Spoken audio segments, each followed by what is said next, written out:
தினமணி நேயர்களுக்கு வணக்கம். தற்போது தொலைபேசி இணைப்பில் நம்மோடு தமிழக வெற்றிக் கழகத்தினுடைய பரப்புரை செயலாளர் திரு நாஞ்சில் சம்பத் அவர்கள். சார் வணக்கம். வணக்கம் சார். தாவேக தலைவர் திரு விஜய் இன்னைக்கு அதிகாலையில திருச்செந்தூர் போய் சுவாமி தரிசனம் பண்ணியிருக்கிறாரு. இது ஏதாவது சிறப்பு காரணம் இருக்குதா? தேர்தல் முடிந்த பிறகு முக்கியமான ஒரு ஸ்தலத்துல போய் சுவாமி தரிசனம் பண்றாரு, என்ன விசேஷம் இன்னைக்கு? இல்ல, அவர் வெற்றி பெறுவார் என்கிற நம்பிக்கை இதன் மூலம் அவர் வெளிப்படுத்தி இருக்கிறார். ஆண்டாண்டு காலம் அதிகாரத்திலிருந்து நாட்டு மக்களினுடைய வரிப்பணத்தில் மஞ்சள் குளித்த ஒரு கொள்ளை கூட்டத்தை விரட்டுகிற போராட்டத்தில் திமுகவுக்கும் தாவேகாவுக்கும் தான் போட்டி என்று அறிவித்தவர் அந்த போட்டியில் இன்றைக்கு வெற்றி பெற்று விட்டார். இல்ல, தேர்வு முடிவு வர்றதுக்கு முன்னே வெற்றி பெற்று விட்டார் அப்படின்னு எப்படி சொல்ல முடியும் நம்ம? இல்ல, அந்த நம்பிக்கை அவருக்கு இருப்பதை அவர் வெளிப்படுத்தி இருக்கிறார். ஒரு பரப்புரை செயலாளர் என்ற நிலையில் நாடு தழுவி சுற்றுப்பயணம் மேற்கொண்ட நானும் அந்த நம்பிக்கையில் தான் இருக்கிறேன். இன்னொரு காரணம், மாண்புமிகு முதலமைச்சர் அவர்களினுடைய சுற்றுப்பயணம் எந்த ஆரவாரமும் எழுச்சியும் இல்லாமல் ஒரு மயான அமைதிக்கு மத்தியில் தான் அந்த நடந்தது. ஆனால் விஜய் அவர்களின் எல்லா கூட்டங்களும் லட்சக்கணக்கான மக்கள் சங்கமித்தார்.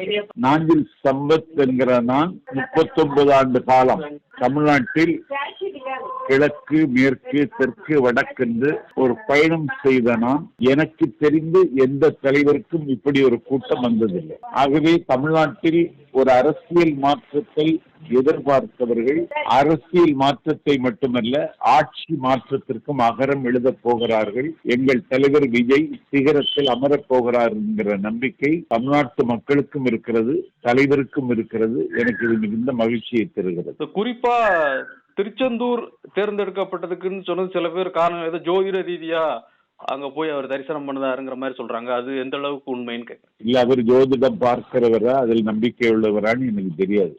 ஆனா திருச்செந்தூருக்கு போகிற மக்கள், லட்சக்கணக்கான மக்கள் போறாங்க, திரும்ப திரும்ப போறாங்க. அவர்களுக்கு ஏதோ அதுல ஒரு ஆறுதல் கிடைக்கிறது.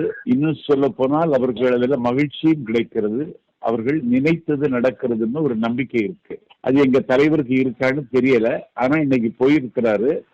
ஒரு ஜோசப் விஜய் திருச்செந்தூர் கோவிலில் வேலி கொடுத்து இன்னைக்கு வழிபட்டது தமிழ்நாட்டினுடைய சமூக நல்லிணக்கத்திற்கும் சமய சார்பின்மையை காப்பதற்கும் ஏற்ற தலைவன் விஜய் தான் என்பதை இந்த பயணத்தின் மூலம் அவர் நிரூபித்திருக்கிறார். இது நீங்க தாவேக்காவை சேர்ந்தவர்கள் ஒரு அதீத நம்பிக்கையில் இருக்கிறாங்க, நாங்கள் தான் வருவோம் அப்படிங்கிற ஒரு அதீத நம்பிக்கை. ஏன்னா யாரை கேட்டாலும் டிவிக்கேன்னு சொல்றாங்க.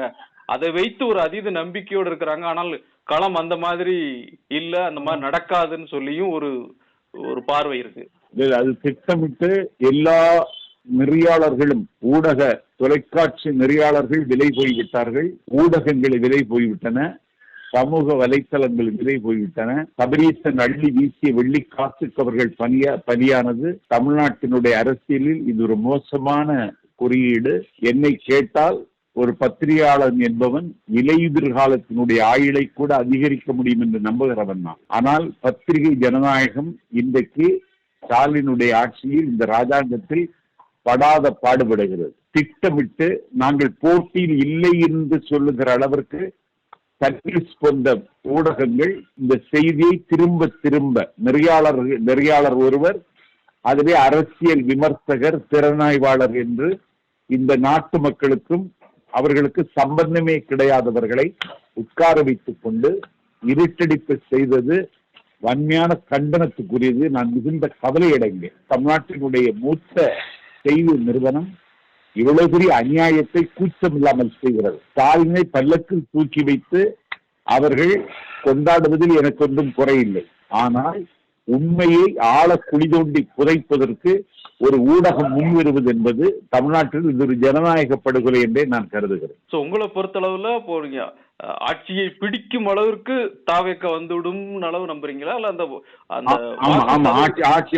ஆட்சியை பிடிப்போம். நாங்க ஆட்சியை பிடிப்பதற்கு தேவையான இடங்கள் தளபதிக்கு விஜய்க்கு கிடைக்கும். மிக்க நன்றி. தினமணி சார்பா மிக்க நன்றி. தொலைபேசி